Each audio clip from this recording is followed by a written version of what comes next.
Oh my god, this eclipse is literally eclipsing out all sorts of electronic equipment around me, so I'm having quite the time here. So if the volume is not perfect, I apologize. I'm doing the best I can.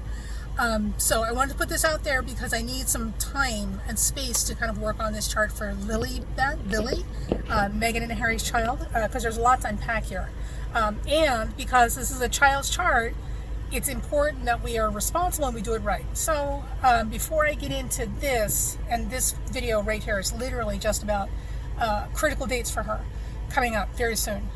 So I want to remind you guys of a couple of things. One, anytime you do a child's chart, it is critically important that you hold yourself to a much higher standard in terms of ethics, integrity, and responsibility, because as the voice of authority, okay, you have to know that especially where children or youth are concerned, they will live up or down to the expectations of people around them.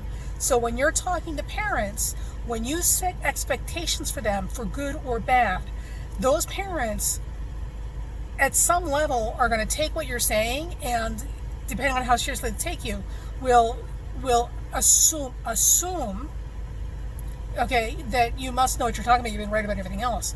Therefore, if this is what you're seeing in this child's chart, this must be who they're going to be. All right, now there are limitations, because if you've ever told a story to somebody and then had that story repeated to somebody else and it was nothing like the story you originally told somebody, you'll understand how things get mixed up in people's minds. The interpretation is everything. So, people will live, and even adults do it too, we will all live up or down to someone's expectations. So it's very important that we're careful what kind of expectations we set and what the focus is when we're looking at someone's potentials, okay, especially children and youth. It's so important we do it right. So important we do it right. The second thing, when you're reading charts for babies, children, or teenagers, the most important thing you can do is do not panic the parents. For the love of God and sweet baby Jesus on a bicycle and everything else in life that is holy, do not panic the parents. So, listen, I know that it's a lot of fun to speculate about charts, like, ooh, Pluto's so rapey, ooh, and oh my God, they're a sociopath, ooh, criminal genius, or whatever, like, that's all very entertaining when we're talking about adults, and specific adults in front of us with specific charts, not making big sweeping generalizations that could apply to anybody carrying that particular aspect, which I think is just an asinine practice anyway, especially when it comes to negatives or, armchair psychology by people who literally don't know their head from a hole in the ground. So with children, this is even more critical. So don't panic the parents. Like, think about what you're saying and think about how this could possibly be misinterpreted by a neurotic, crazy, toxic, or just, not paying attention, hyper reactive parent. Okay? Because everybody's working through their own stuff, and it's through our own stuff that we see through the lens of. So that's why you can tell a person one story, and by the time it gets back to you, it's a completely different story that was told. So there's that. And then the third thing I want to remind you guys, and then I'm going to finish this video, right, is that when it comes to astrology,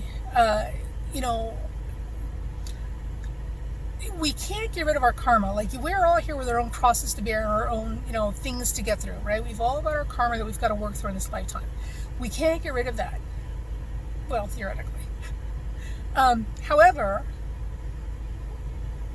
this becomes an issue. Does an astrology chart, do the stars impel or compel, right? Does it impel us to do things or compel us to do things? And ultimately, the way we practice astrology should always be about improving ourselves and improving other people and helping them find ways to become better, more magnificent, less toxic versions of themselves, right? While being honest. So there's that. It's okay to not know things. It's okay to be unsure. It's not okay to fill somebody's head with a lot of stuff that's going to make them terrified and paranoid about how their children are going to turn out. And some of the worst garbage I've ever heard has come out of, and I hate to say this, but they have come out of housewives, suburban housewives, whose life experience basically consisted of maybe or maybe not going to college, and getting married and popping out babies and taking care of the family. That's pretty much their exposure to life.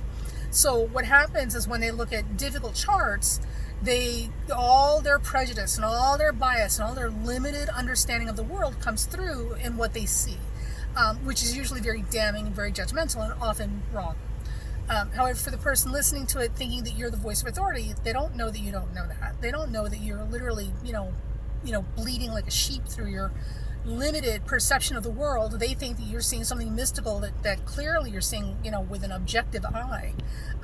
And no, that's not what happens. So understand your limitations and understand that the most important thing you can do, especially when you're dealing with children and children's charts, is to unhook your biases and prejudices about the child or the parents, and be even more vigilant about it, right? It's extremely important. And I'll tell you guys some stories about that too. And yeah, wow, I've seen some really, really crappy stuff done to people. Vulnerable people who are getting chart readings, and people getting chart readings are vulnerable. I've seen some really crappy stuff said and done to people who, believe that the astrologer was the voice of authority. And now, years later, looking back, like, to me, it's painfully obvious how toxic a person they were without the astrology. And listening to people online, especially Facebook, it's really easy to see how quickly people will misuse this information for their own, titillation, as opposed to being responsible. So that's a whole other conversation. There are entirely too many astrologers out here who are Trump supporters. Let's just put it that way. There are entirely too many people out here who are Trump supporters and voted for Trump and thought he was a great president, or candidate for president. Oh my God, that in and of itself says a lot. It says a lot about this country and the practice of astrology and who practices astrology as a majority, right? But, I'm just one voice. I'm just one voice who's not a Trump supporter. So, and all that represents in life. Anyway, so there's that. Okay, now, do the part you were tuning in for, right? All right, so there are some sensitive dates coming up for Lily in the very immediate future. Now, the first 6 months of life are extremely critical for her. They're important for every newborn. Doesn't matter who it is, all of them. First 6 months of life, the most important ones, right? With all newborns, we've got to get them through the first 6 months.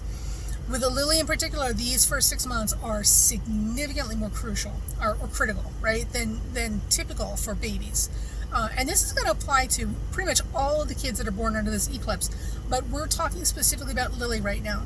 So with Lily's chart in particular, there are some important dates we want to watch that are coming up literally around the corner. August 15th is one, and that's going to be when she's 2 months old. And around 4 months, October 20th, 25th, and 26th are super critical times. And remember, give or take a day on either side. Now, the entire month of August is a big hot spot. There's a lot going on in October. The entire month of October is a big hot spot for her. There's a lot going on that's super, super sensitive. Her chart's really getting walloped from a bunch of different directions. So the fourth month of life is very important for her. And she's got to get through it successfully, right? And it'll give us an indication of stuff that we're looking at moving forward. So I don't have a lot of additional dates and times after that because I'm doing this by hand, and the eclipse has eclipsed out a lot of my electronic equipment. So I've had to reform my computer. I've lost my software, my astrology software to do my calculations on, and my PowerPoint, and so we're just going to stop it at 4 months because I don't have all week to just do chart calculations for sensitive dates. The other thing is this first month, and this is why I'm doing this video right now. This whole first month, the entire month of June 10th, I think she's born June 9th or 10th, to July 9th or 10th, this whole 30-day window is critically important for her. She's got to get through this very first month of life. Now, again, don't panic the parents. So please don't go running to me and mark, oh my God, your baby's going to die. It's not like that, and I'm not saying that, and I'm sorry if it sounds very melodramatic. But the first month for Lily is extremely sensitive for her, and it's very important that we get her through this with very little issue. Luckily, she lives in a first world country to parents who've got more money than God, and she has access to the best medical and physical resources literally money can buy in a place where she can get access to that. So I'm not worried about her having some untimely demise, unless it's absolutely time for it to go, at which point I can't predict that. I wouldn't, even if I could. However, I will say that the first month is extremely sensitive, so give us an idea of some of the stuff that she'll be dealing with as potentially lifelong or long-lasting issues. So we'll see. Now, I haven't heard anything as far as I know. The baby's fine. Baby's perfectly healthy. So the first month should be a breeze. But it is a very sensitive time.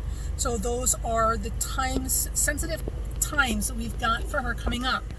First month of life, August 15th, and then October 20th, 25th, and 26th and 27th. Right, give or take a day on either side. And stay tuned for the report. I'm working on it, but I'm trying to do it right. And, my equipment's malfunctioning all over the place thanks to this eclipse. Gemini eclipses, gotta love them. Obviously, feedback is nice if you can. Like, if you're feeling like you want to give me a thumbs up on this. If you want to make sure that you get notification of the video for Lily that's done in actually full detail, make sure you hit the subscribe button so you get notification of that. And that's it. We'll see you guys shortly as soon as I can get through this.